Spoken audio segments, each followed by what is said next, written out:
Coming up on this Tuesday edition of Newsline at Noon, China says it wants to talk to Korea on friendly terms about its recently announced air defense zone, which partly overlaps with that of Korea's. The National Assembly's review of next year's budget gets underway, but political observers say the late start may affect government spending early next year, preventing it from financing projects designed to speed up the economic recovery. Plus, France says some EU sanctions on Iran could be lifted next month amid Israeli claims that lifting sanctions will make it easier for Tehran to pursue a covert nuclear weapons program. These stories and more on Newsline at Noon.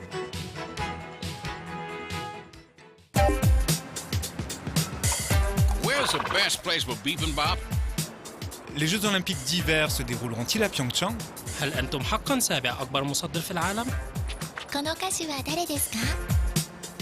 你好，最近哪部电视剧的人气最旺？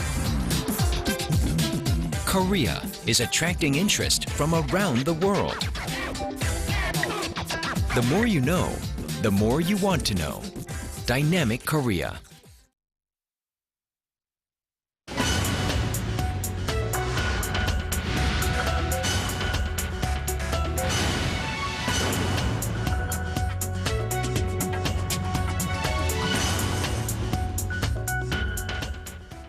Thanks for tuning in. You're watching Newsline at Noon on Tuesday, November 26th. Live from Seoul, I'm Kim Yeon-ji. Very good to have you with us. I'm Mark Broom. Now, China says it wants to talk to Korea on what it says are friendly terms about its recently announced air defense zone, which partly overlaps with that of Seoul's. Beijing, however, expressed strong dissatisfaction with what it called Japan's unreasonable hype over the establishment of the zone. Our Hwang Ji-hye has the details. Let's talk about it in a friendly manner. That's what China tells Korea regarding its newly declared air defense zone, which includes aerial space above Yeodo, a submerged rock mass lying on the two countries' overlapping exclusive economic zones in the East China Sea. Beijing's Foreign Ministry spokesman Qin Gang said Monday that China seeks full cooperation and understanding from Korea on the matter through dialogue. We hope to resolve the issue with Korea through friendly and intensive negotiations. Seoul has expressed regret about Beijing's weekend announcement, saying it will not affect Korea's jurisdiction over the waters surrounding Yeodo. Tension remains high between China and Japan over Beijing's new defense zone, which includes the disputed Diaoyu or Senkaku Islands in the East China Sea. The Chinese government summoned the Japanese ambassador to China on Monday to express its strong dissatisfaction about Japan's, quote, unreasonable hype on the matter. Japan has called Beijing's move unacceptable and said it raises the potential for unfortunate incident.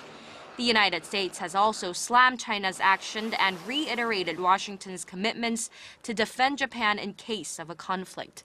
Hwang Ji-hye, Arirang News. And staying with politics, 10 veteran lawmakers from the country's two main rival parties held talks Tuesday morning in an attempt to resolve their differences and jumpstart parliamentary business. This came a day after the leaders of the ruling and opposition parties met but failed to reach a compromise to break the political impasse. Our Kim Young-gil has more.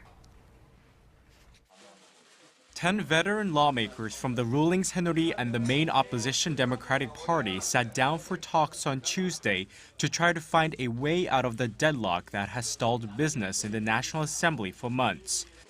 The meeting comes after the leaders of the two main parties failed to reach an agreement on resolving the impasse at a meeting the day before. At the Tuesday meeting, the Saenuri lawmakers called for an end to the confrontation between the parties so they could focus on a series of pending livelihood bills.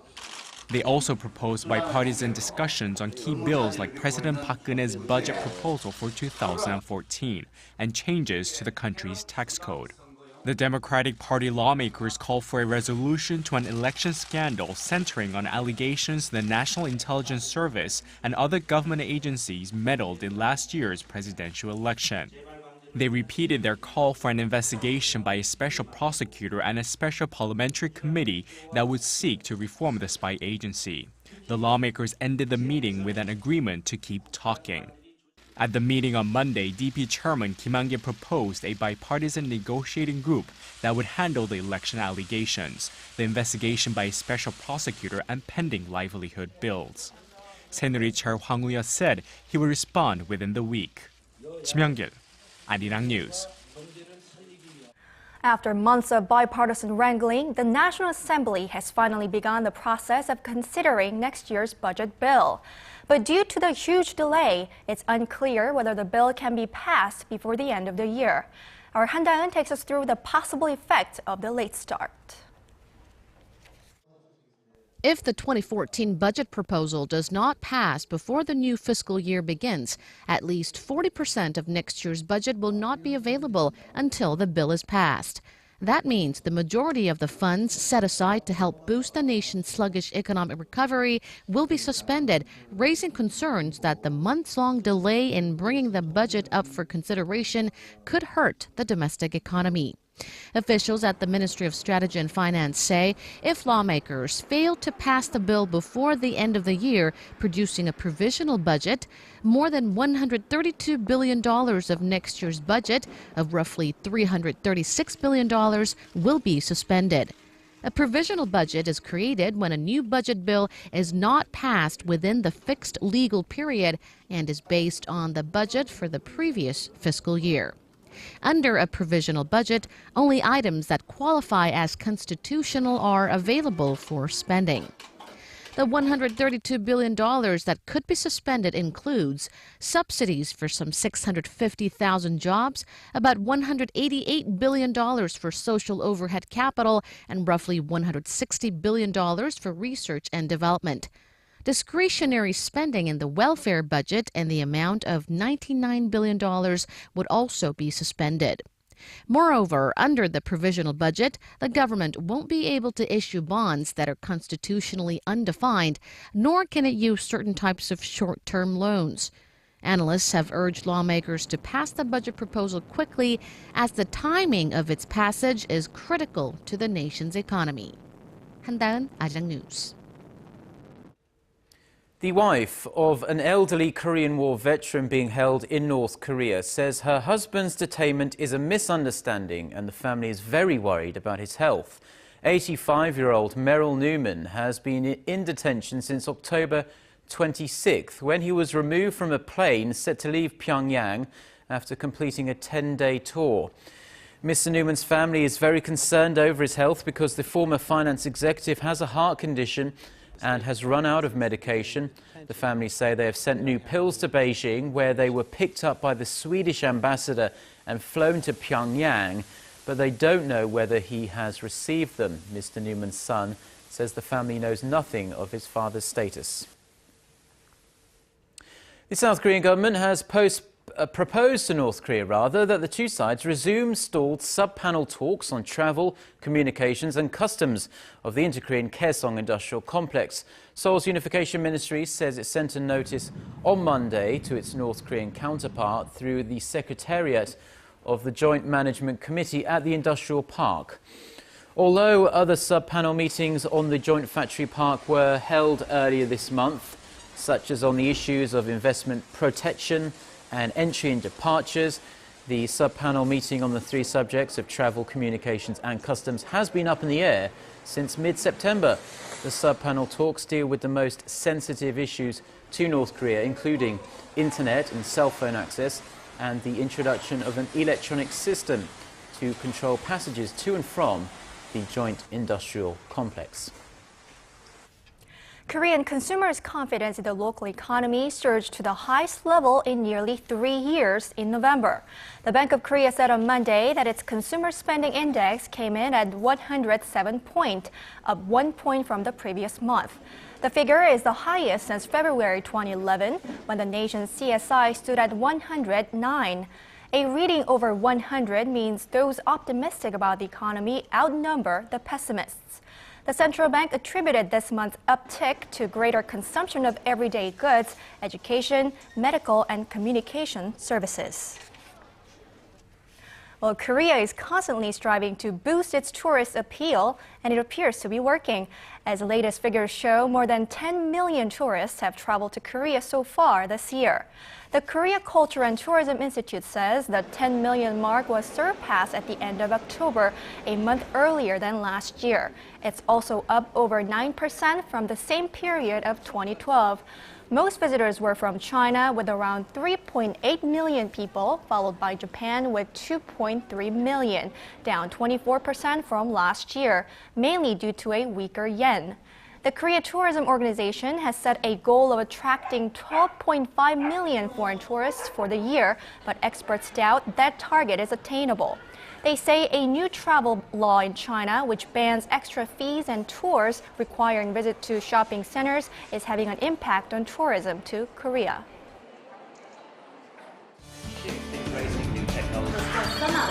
For your fill of Korean and international news, join Chae Yu-sun and Mark Broom every weekday at lunchtime. NEWSLINE at noon. Plenary session this Wednesday and vote on the government restructuring bills. While global powers have hailed the historic nuclear agreement signed with Iran that seeks to curb Tehran's nuclear ambitions, the pact has met with mixed responses in the Middle East. Kim Min-ji reports. The nuclear deal signed between Iran and global powers on Sunday has split international opinion. After 4 days of torturous talks in Geneva, Iran and 6 world powers, the US, China, Russia, Britain, France, and Germany, inked a pact that seeks to curb Tehran's nuclear program over the next 6 months. The agreement was hailed by Iran and global powers. Saudi Arabia was less enthusiastic but cautiously welcomed the deal. The Saudi government said it could be the first step toward a comprehensive solution. The deal has also raised hopes that it could gradually lead to the widespread removal of weapons of mass destruction in the Middle East and the Gulf. Other Gulf states, including the United Arab Emirates and Qatar, issued statements voicing hope the deal will safeguard peace and stability. Israel continues to denounce the agreement as a dangerous step, saying it does little to dismantle Iran's nuclear capacity. Israeli Prime Minister Benjamin Netanyahu says he will send his national security advisor to Washington for talks with the U.S. on a final nuclear deal with Iran. He said the accord must bring about one outcome: the complete dismantlement of Iran's nuclear capability. Britain has urged Israel to avoid taking any action that could undermine the nuclear agreement. We would discourage anybody in the world, including Israel, from taking any steps that would undermine this agreement, and we will make that very clear to all concerned. In exchange for some relief from economic sanctions, Iran agreed to curb most of its nuclear activities while negotiations on a final agreement proceed over the next 6 months. Most of the country's nuclear infrastructure, including its ability to enrich uranium, a key step in making bombs, remains intact. Kim Min-ji, Arirang News. And staying with that story, crude oil prices have fallen after Iran agreed to curb its nuclear program in return for eased trade sanctions. Although Iran will not be able to export more oil for the next 6 months, the agreement eased oil supply concerns and dragged down prices. Following the agreement, Brent crude oil prices fell more than 60 cents to slightly over $110 a barrel. US light sweet crude fell more than $1 to around $94. Also, the stock prices of firms sensitive to fuel prices, such as airlines and travel companies, rose on the news. Experts don't forecast the oil price to decline further, as markets will likely wait for a more concrete agreement. The United Nations has scheduled the first face-to-face peace talks to resolve the civil war in Syria. Leaders of the Syrian government and opposition will meet on January 22nd in Geneva with the objective of establishing a transitional governing body with full executive powers, including over the military. World powers adopted a plan for Syria's political transition last year, but it lacked agreement on implementation, while a meeting between the two opposing sides never materialized because of conflicts over who would attend. Syria's nearly 3-year civil war has left over 100,000 people dead and nearly 9 million displaced. Afghan President Hamid Karzai says he wants the U.S. to stop all military operations on civilian homes and show it is dedicated to the peace process before he signs a security pact that will extend the presence of U.S. troops in Afghanistan beyond the end of next year. Meeting in Kabul on Monday, U.S. National Security Advisor Susan Rice told Karzai that his proposal to delay the signing until after next April's presidential election was not viable. Karzai's new conditions also include returning Afghan prisoners held in Guantanamo Bay. Karzai's new demands come a day after he rejected the endorsement of the security pact by an assembly of Afghan elders on Sunday. Thailand's Prime Minister invoked a special security law on Monday after anti-government protesters broke into two key ministries. The protests seem to be spinning out of control, but Inluk Shinawat has stressed force should not be used on protesters. Kim Hyun-bin reports. Thailand issued an extension of the Internal Security Act on Monday as tens of thousands of protesters swarmed major streets in Bangkok and surrounding areas. To maintain the administration, to secure the government's access, to maintain peace and security for the people, to maintain law and order, the government has to impose a National Security Act. Shinawat said the measures, which include checkpoints and curfews, have been enforced to maintain security and peace for the Thai people. Our National Security Service is now monitoring the protests, and we're trying to handle the protesters without any violence. We don't want to see any violence. Tens of thousands of protesters swarmed through the Finance, Foreign Affairs, and Public Relations ministries on Monday, in the largest demonstration Thailand has witnessed in 3 years.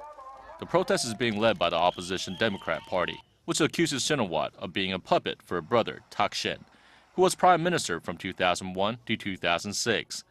Thaksin Shinawat was ousted in a military coup back in 2006 and lives in self-imposed exile in Dubai, but is known to exert huge influence over the current government. Kim Hyun-bin, Arirang News. Korea and Slovakia are celebrating 20 years of diplomatic ties this year, and to mark the occasion, the Slovak Deputy Prime Minister is in Seoul this week, and our Foreign Affairs correspondent Hwang Sang-hee had the chance to sit down with him for a chat. Slovak Deputy Prime Minister Miroslav Lajčák says Korea and Slovakia have become very close friends during their 2 decades of diplomatic ties. Well, they have developed tremendously, and it is a success story. Slovakia and Korea are now two close friends, countries who share the same values, promote the same ideas on the global stage. Speaking with Arirang News on Monday in Seoul, Lajčák said that the two countries boast strong economic cooperation, as many Korean companies see Slovakia as a gateway to the European market. Slovakia is a landlocked Central European country, bordering the Czech Republic, Austria, Poland, Ukraine, and Hungary. There are more than 90 companies from the Republic of Korea in Slovakia. They have invested more than 2 billion euros, starting with companies like Kia, Hyundai, or Samsung, a number of others. Slovakia is the 4th most important partner for Korea in the European Union, and Korea is the 6th trade partner for Slovakia. So your companies have created more than 10,000 of jobs in Slovakia. Slovakia currently offers tax deductions for foreign investors that operate companies in regions where the jobless rate is higher than average. The Deputy Prime Minister said further incentives are on the way, such as a 1% cut in corporate tax by next year. Lajčák, who also serves as foreign minister, met with his South Korean counterpart Yoon Byung-se on Monday to seek ways to expand cooperation, such as in the field of science. We are going to create a joint committee that is going to produce ideas about further enhancement of our cooperation in research development areas mostly. During the meeting, Lajčák invited his South Korean partner to visit Slovakia, noting the importance of having regular political exchanges. He said Slovakia values Korea as an important diplomatic partner because of their similarities. First and foremost, we are partners because we promote and defend the same ideas. We are in favor of peace, of democracy. So that means on the global stage, we are sitting side by side, so say defending the same values and same interests. Hwang Sang-hee, Arirang News. Researchers in Korea have developed a better tracking system for the movement of nerve cells, which could have major implications for cures for brain disorders, such as cystic fibrosis and accidents such as stroke. Our Son Jang-in reports. This is a picture of the nerve cells of a mouse as seen through a microscope. The cells have been injected with the fluorescent chloride indicator protein called clomelain that turns color when exposed to light. The color changes depending on the concentration of chlorine ions in the cell. Blue means it contains chlorine ions, while yellow means it is chlorine ion free. When the chlorine ion concentration in the cell increases, the cell slows down, and this enables neuroscientists to track the way nerve cells move in the body. It could also help scientists find a cure for brain disorders such as cystic fibrosis and accidents such as stroke, which occur when there is a problem with chlorine ion in the brain. First of all, having an improved way to measure chloride will allow us to have better tools for screening drugs that affect targets associated with chloride fluxes. Local researchers at the Korea Institute of Science and Technology have recently developed an improved optogenetic sensor called superclomelain that provides a clearer image than the first-generation clomelain. This recent advance is expected to enable doctors to visually track neural activity and develop a powerful approach to curing brain disorders. The research was featured recently in the Journal of Neuroscience, a renowned U.S. publication in the field of neurology. Son Jang-in, Arirang News.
And now let's turn to our Lee Ji-hyun for today's weather forecast. Hello, Ji-hyun. Well, good afternoon, guys. Well, I don't know about you guys, but winter is my least favorite season. But luckily, there are a variety of delicious teas to enjoy at this time of the year. There's Yulmu tea, which is made from Jobsteer's plant, citron, ginger, and honey jujube tea. That's right, yeah. I'm more of a coffee drinker myself, I have to say, but Korea really does have some very delicious teas going for it. Absolutely. And not only they are tasty, but tea is a good source of vitamins helping you to overcome fatigue and get over a cold. And I'm sure a cup of hot tea sounds really good right now if you've been outside today. It's cold and windy. But unfortunately, mercury levels won't climb too much as the afternoon temperatures will only get up into the single digits in most regions. But the sky will stay mostly sunny throughout the day, but a mix of rain and sleet is in store for the upper parts of peninsula. Now, Seoul will receive about 5 centimeters of snowfall, whereas Gangwon-do can expect about 3 to 8 centimeters of snow. And it will be very chilly here in Seoul tomorrow as well, as the capital will only get up to 2 degrees Celsius, and it will start snowing early in the morning and continue through the late evening. Whereas down south, there won't be any snow, but there will be rain, so carry an umbrella with you tomorrow. Now, the weather outlook for the rest of the week is looking cold as well. The mercury levels will drop each day from now on, and on Friday, so we'll wake up to a temperature of -5 in the morning, so be prepared for a cold snap. With that in mind, let's take a look at the readings for today. So we'll only get up to 5 degrees Celsius. Daegu and Gwangju will both see a high of 9, and the high for Busan will be 12. Now let's see how other regions are looking. It looks like Jeju will get up to 12, Daejeon will see a high of 7, and Dokdo will peak at 6, and Mount Kumgang will be at -5. Now that's all for Korea, and here's the global forecast for viewers around the world.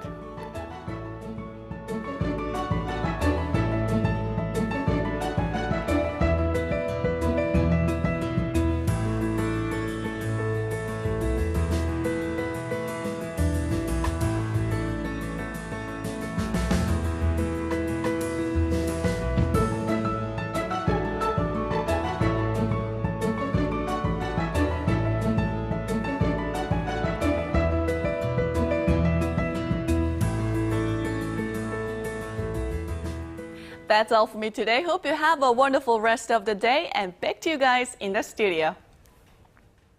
Thank you very much, Jiyeon. Make sure you wrap up nice and warm. It is very cold out there. And that wraps up this Tuesday edition of Newsline at Noon. I'm Mark Broom. And I'm Kim Hyun-ji. Stay tuned to Arirang for more of the day's latest. Thank you for watching.